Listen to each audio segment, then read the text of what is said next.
রমজানের আবিধানিক শব্দের অর্থ হচ্ছে, এই মাসকে বলা হয় জ্বালিয়ে পুড়িয়ে খারখার করে দেওয়ার মাস।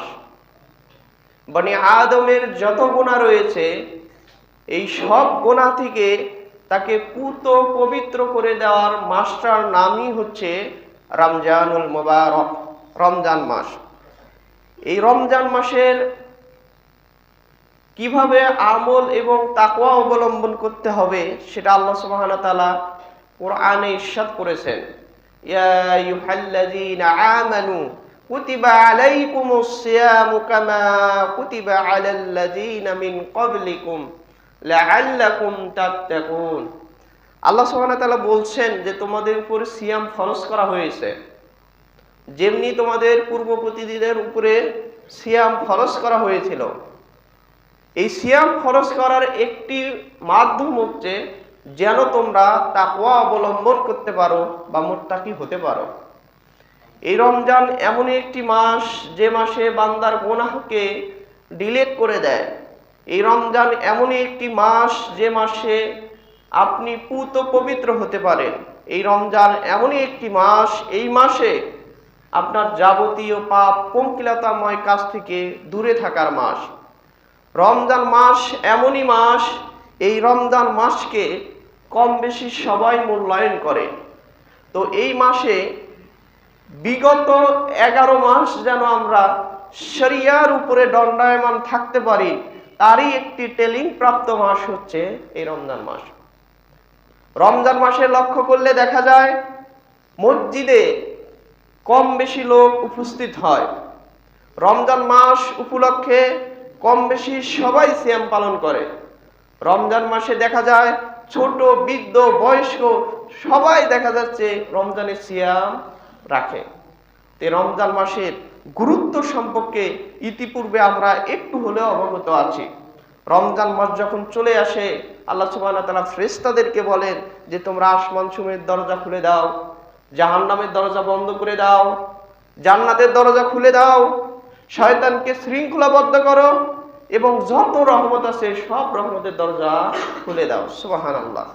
তাহলে এমনই একটি মাস, এই মাসে যে সিয়াম সাধনা আমরা পালন করতেছি, এই সিয়াম সাধনা পালন করলে কিরকম নেকি, কিরকম আল্লাহ পুরস্কার দিবেন, কিরকম সন্তুষ্ট হবেন, সেটাই আজকে আমরা একটু হলে জানার চেষ্টা করব।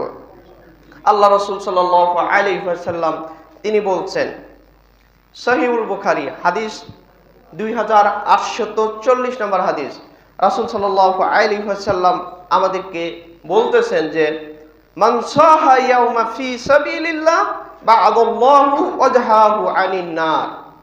কেউ যদি তার প্রতিপালককে সন্তুষ্ট করার জন্য, তার প্রতিপালকের রাজি এবং খুশির জন্য, তার জন্য যদি কেবল একটি সিয়াম পালন করে, শুধুমাত্র কেবলমাত্র আল্লাহর জন্য, আল্লাহকে রাজি সন্তুষ্ট করার জন্য কেউ যদি একটি সিয়াম পালন করে, আল্লাহ তাকে জাহান্নাম থেকে এত দূরে এত দূরে এত দূরে নিয়ে যাবে।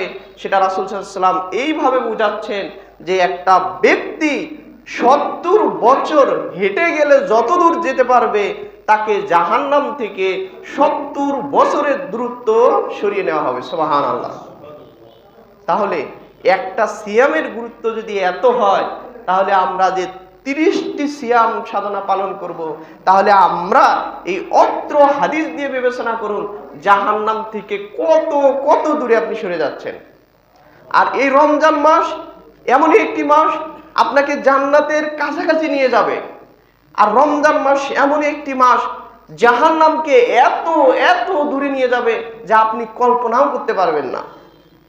তার মধ্যে এই হাদিসটা খুবই ইম্পর্টেন্ট যে আল্লাহ রাসূল বলছেন মান সামা ইয়াউমা ফি সাবিলিল্লাহ বা'দাল্লাহু ওয়াজহাহু আনিন নার। কেউ যদি আল্লাহর সন্তুষ্টির জন্য, আল্লাহকে রাজি করানোর জন্য, আল্লাহর খুশি করানোর জন্য কেবলমাত্র একটি মাত্র সিয়াম পালন করে, সেটা যদি আল্লাহর জন্য হয়, আল্লাহ তাকে এত দূরে সরিয়ে নেবেন জাহান্নাম থেকে, এত দূরে সরিয়ে নেবে 70 বছরের পর থেকে তাকে দূরে সরিয়ে নেবেন। সুবহানাল্লাহ। তাহলে আমরা এই সিয়াম সাধনার মধ্যে রয়েছি, এই সিয়াম সাধনার মধ্যে থেকে আমরা যাবতীয় পাপ পঙ্কিলতাময় কাজ থেকে আমরা দূরে থাকার চেষ্টা করব। যেভাবে দূরে থাকব, যেমন ময়লা কাপড় পানিতে সাবান বা হুইল দিয়ে ধুলে যেভাবে পরিষ্কার হয়ে যায়, ঠিক আমরা এই রমজান মাসে এমনভাবে আল্লাহর ইবাদত বন্দেগী করব, এমনভাবে আল্লাহর সান্নিধ্যে যাব, এমনভাবে তাকওয়ার পথে যাব, যেমনি কাপড় থেকে ময়লা দূরীভূত হয় তেমনি ভাবে আমাদের ময়লাগুলো আমাদের কলব থেকে, আমাদের দেহ থেকে, আমাদের শরীর থেকে সেইভাবে ধুয়ে ফেলে দিতে হবে ইনশাআল্লাহ। তাহলে একটা সিয়াম রাখার যদি ফজিলত এত বিশাল হয়, এত বিশাল হয়, তাহলে 30টি সিয়াম রাখার ফজিলত কিরকম হতে পারে একবার কল্পনা করুন। রাসূল সাল্লাল্লাহু আলাইহি ওয়াসাল্লাম নাসাইতে একটি হাদিস বর্ণনা করেছেন, 2254 নম্বর হাদিস। রাসূল সাল্লাল্লাহু আলাইহি ওয়াসাল্লাম বলছেন, মান সামা ইয়াওমা ফি সাবিলিল্লাহ বা'দাল্লাহু মিনহু নার মাশিরাতা মিন আতিয়াম। কেউ যদি একমাত্র আল্লাহকে রাজি করানোর জন্য, আল্লাহর জন্য যদি সেই সিয়ামটা হয়ে থাকে, আল্লাহর জন্য যদি সেই সিয়ামটা হয়ে থাকে, আল্লাহ সুবহানাহু ওয়া তাআলা বলছেন যে আমি তাকে জাহান্নাম থেকে এত দূরে নিয়ে যাব, এত দূরে নিয়ে যাব যে 100 বছরের পথ একটা ব্যক্তি যতটা হেঁটে যেতে পারে তার থেকে আমি জাহান্নাম তত দূরে নিয়ে যাব। সুবহানাল্লাহ। এক হাদিসে বললেন 70 বছর, 70 বছর দূরত্ব তাকে কি করবে? জাহান্নাম থেকে সরিয়ে নিবে। আরেক হাদিসে রাসূল সাল্লাল্লাহু আলাইহি ওয়াসাল্লাম বলছেন তাকে 100 বছরের পর দূরত্ব আমি সরিয়ে নিব, জাহান্নাম তাকে এত দূরে নিব যে 100 বছর একটা মানুষ হেঁটে কোথায় যেতে পারে কল্পনা করুন।